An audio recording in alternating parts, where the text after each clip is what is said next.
Баршаларыңызға сәлем, менің каналыма қош келдіңіздер.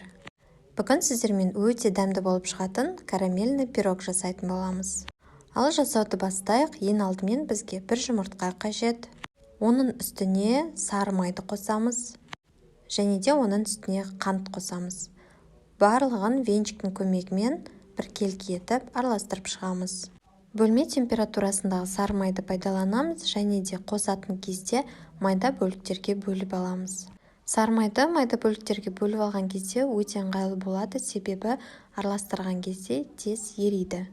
Барлығын жақсылап біркелкі араластырып болғаннан кейін оның үстіне ұнымызды екі бөлікке бөліп қосамыз.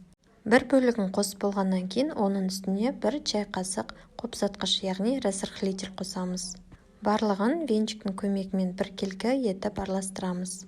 Венчиктің көмегімен жақсылап араластырып болғаннан кейін енді екінші ұнымызды қосамыз. Және де қолымыздың көмегімен қамырымызды дайындайтын боламыз.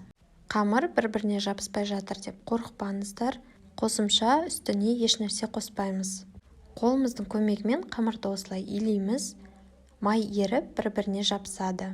Қамырымыз жұп-жұмсақ, өте әдемі болып шығады. Дайын болған қамырды целлофанға салып, холодильникке жарты сағатқа қойып қоямыз. Енді карамельный начинкамызды дайындаймыз. Ең алдымен ыдысымызға 2 жұмыртқа қосамыз, және де оның үстіне вареный сгущенка қосамыз. Вареный сгущенкамызды қосып болғаннан кейін оның үстіне қаймақ қосамыз. Барлық ингредиенттерді қосып болғаннан кейін венчиктің көмегімен барлығын жақсылап біркелкі етіп араластырып шығамыз. Карамельный пирогтың рецептісін видеоның астына, яғни описанияға жазып кететін боламын, сол жерден көре аласыздар. Венчиктің көмегімен барлығын жақсылап араластырғаннан кейін осындай ручной блендер аламыз. Блендердің көмегімен барлық массаны біркелкі массаға келтіреміз.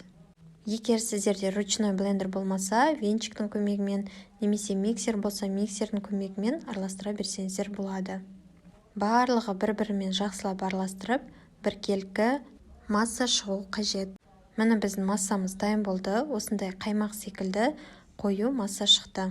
Формамызға сары майды жағамыз. Одан кейін холодильникте тұрған қамырымызды шығарып, тегістеп видеодағыдай жасап шығамыз. Қамырды қойған кезде барлығын видеода жасағандай жасап шығамыз.